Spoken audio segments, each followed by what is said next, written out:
Today we're gonna make the best banana pudding. It is better than even that bakery in New York City that shall not be named. It's light and fluffy and all the flavors come together into one perfect, easy dessert. It's perfect for an after-school snack or a dinner party, or even like plated in little individual cups like this for, almost an elegant take on it. Or you can put it in one big dish and spoon it out. Whatever floats your boat.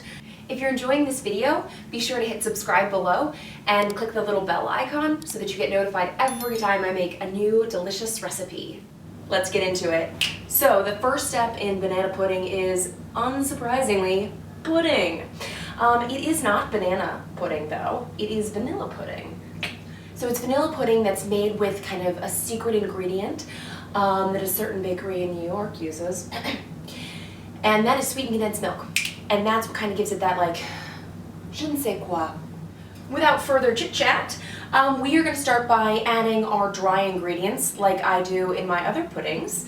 No exception. So I've got my sugar here, and then I've got a little bit of salt. I'm making a very small batch because I don't need 12 puddings, but you can do whatever you want. And then this is cornstarch, which is one of our thickening agents. Obviously there's also the egg, but cornstarch is probably pulling more of the weight here. And then we're gonna whisk those together.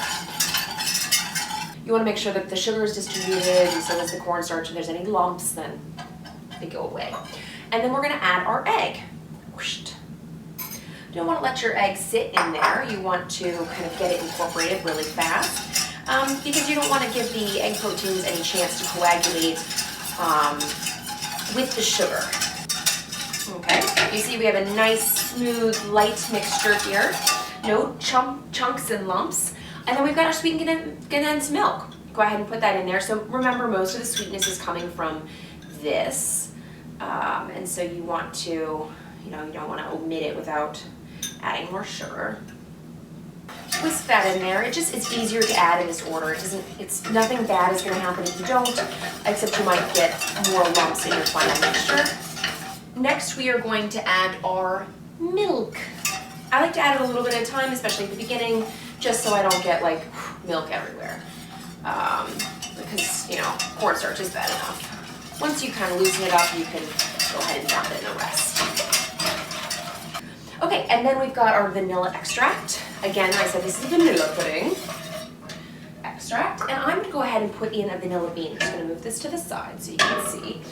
I've got half a vanilla bean here. These are I've got very plump vanilla beans, so most don't have this number of seeds, but go ahead and split it in half like that.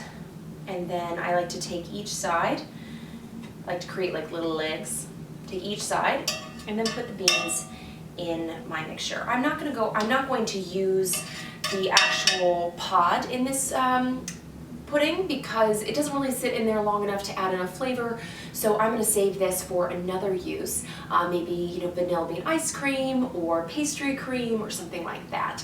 Something where the flavor is really going to add something and come through. Whisk that in. So the last ingredient is butter, and that is just going to sit to the side until we're done. And then we've got one more quick step, which is I'm going to cool it on a half-sheet pan, and I'm just going to line that with plastic wrap. Okay, so we've got our plastic wrap lined sheet pan, which is where we're going to put our pudding once it's done. And then, without further ado, let's get whisking. So, pudding, I like to start on kind of medium-high, and we're just going to whisk it non-stop. Yes, non-stop. I like to make sure I get all the corners though. Just when I'm whisking, I want to make sure that no corner is left untouched, because otherwise you'll get like lumps in there. Okay, so it started to thicken, and so I'm going to turn it down to medium-low or low, and then I'm just going to keep whisking. Do not stop whisking. You'll see that the bubbles will start to dissipate, and that you'll get a nice, your pudding will start to form. But you're not totally done yet because you want to make sure that it boils for a minute in order to get that cornstarch flavor out, because ew.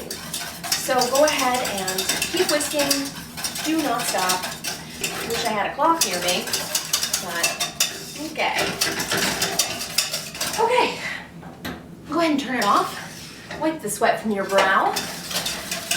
And then we are going to add our butter, which is our last ingredient here. Just going to whisk that in. It adds like an extra silkiness to the final texture of your pudding. And once it's incorporated, then we can pull it off and we'll place it on our parchment line, or our plastic lined half sheet here. If you had a bad pudding day, happens. You can strain your pudding if you find that there are lumps and bumps in it. I'm going to cover this with plastic wrap and get this in the refrigerator and let it cool completely. Since it's cooling in one layer, it's actually going to cool faster, and so this will probably be cool and ready for us to do the rest in like about an hour, hour and a half. So go us. All right, fridge. So we are ready to assemble our banana pudding.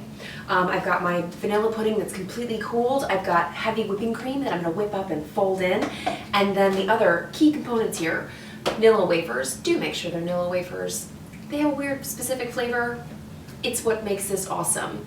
And bananas. I like perfectly ripe bananas. You can use a little bit on the turn, but green doesn't taste very good all in this mixture. So without further ado, we are going to finish putting it together. I've got my pudding here. Take off the top, plump this in my mixer. We're going to do what's called refreshing. We're going to refresh our pudding, which you can totally do this by hand. I'm just feeling, you know, tired, I suppose, and I'd like to just cut this corner. So we're going to make it in the mixer, but you can totally do this by hand. I'm doing the pudding first, so I'm going to go ahead and fit my mixer with the paddle attachment. And you're just trying to kind of loosen it up a little bit. Make it easier to fold into the heavy cream. Now this is not going to get any lumps that you have in your pudding out. It's just merely to kind of loosen and make it easier to fold.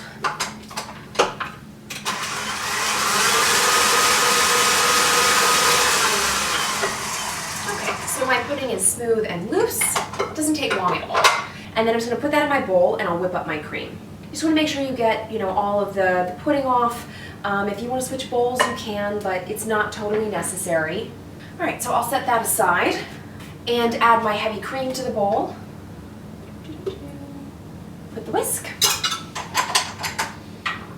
And then I'm going to beat my cream to soft peaks. While my cream is mixing, I am going to slice my bananas into just thin coins, about like between 1/4 and 1/8 of an inch thick. All right, and we're here. So we've hit our soft peaks, so it will hold a nice soft peak. It's not quite stiff. You don't want it so loosey-goosey. You do want it to be able to set. Okay, so we've got our pudding mixture all ready. And then we're gonna add our heavy cream. Pop it all in there. Yes, yum. And then we're gonna fold. So this kind of creme légère almost, but made with pudding, is really what gives banana pudding its kind of silkiness and kind of lightness, but still substantive. It's this kind of extra step right here. So we've got our lightened pudding, if you will, and I'm going to put it in a piping bag. You don't have to do this, you can dollop it in, but you know me. Whenever a piping bag can be used, I'm going to use it. So go ahead and get it in there. Yum. All right, we are ready to assemble. I'm going to go ahead and crush these a little bit. I find it easier to put them in there, especially in small ones. All right, so we've got our pudding and our banana sliced and our vanilla wafers all ready, and all we have to do is assemble. Snip that tip. And then I'm going to use my piping bag to kind of start the layers. So I'm going to start with the pudding in the bottom. There's no right or wrong amount to put in there. It's just you want to make sure that you have enough to, you know, cover the bottom and to meld with all the other flavors. And this is where it gets a little bit messy, but we are in for a little mess, aren't we? Just go ahead and kind of add your bananas in there. And then we're going to add some vanilla wafers. It's like unnecessarily messy, but. So vanilla wafers are gonna kind of be softened by this cream, and that's what kind of creates that one homogeneous kind of unified flavor and texture, and you're like, wait, why is it not, they like soften and they all meld together into one. So we're gonna we can squeak one more layer on here. You can of course do this in a big format, you can do it in anything that you have, that's what you should use, like little ramekins, little bowls, one big bowl, one serving dish, trifle dish. I mean, I could keep going, but I won't. Go ahead and grab our next round of vanilla wafers. All right, last one, best one. And then we are going to finish with the cream. Just give it a nice little top. Smooth it out.